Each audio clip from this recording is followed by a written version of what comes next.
کریمہ ببخشائے برحالمہ کہ ہستم اسیر کمند ہوا۔ اے میرے مولا کریم، تو ہمارے حال پر رحم فرما اور بخش دے کہ ہستم اسیر کمند ہوا، کہ میں خواہش نفسانی کے جال میں پھنسا ہوا ہوں۔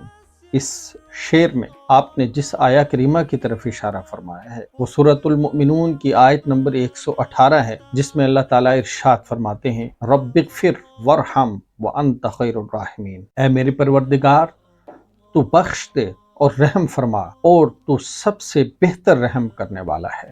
ندارم غیر از تو فریاد رس، توئی آسیاں را خطا بخشو بس۔ ہم تیرے سوا کوئی فریاد رس نہیں رکھتے، آپ کے سوا کوئی فریاد سننے والا ہے ہی نہیں۔ توئی آسیاں را خطا بخشو بس، گناہ گاروں کی خطا بخشنے والی صرف اور صرف آپ کی ذات ہے۔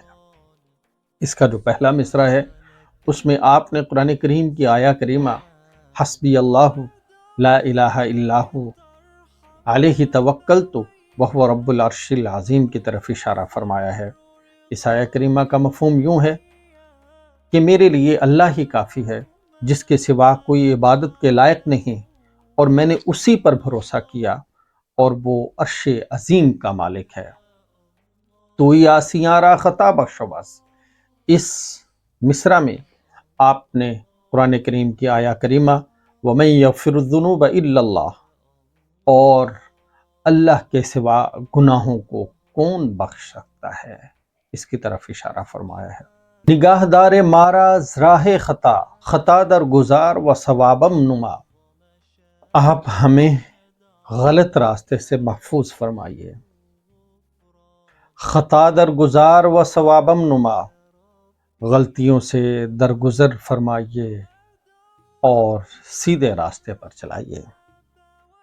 اس شعر میں آپ نے قرآن کریم کی آیہ کریمہ اہدنا الصراط المستقیم، جو کہ سورہ فاتحہ کی آیہ کریمہ ہے، دعائیہ کلمات ہیں، اس کی طرف اشارہ فرمایا ہے۔ اے ہمارے پروردگار، ہمیں سیدھے راستے پر چلا، سیدھے راستے کی طرف ہدایت دے۔ تو میری دعا ہے اللہ تعالیٰ سے کہ آپ نے اپنے اشعار میں جن دعاؤں کو اللہ تعالیٰ سے مانگا ہے وہ اللہ تعالیٰ میرے اور آپ کے حق میں اس ماہ رمضان کی برکت سے قبول فرمائے۔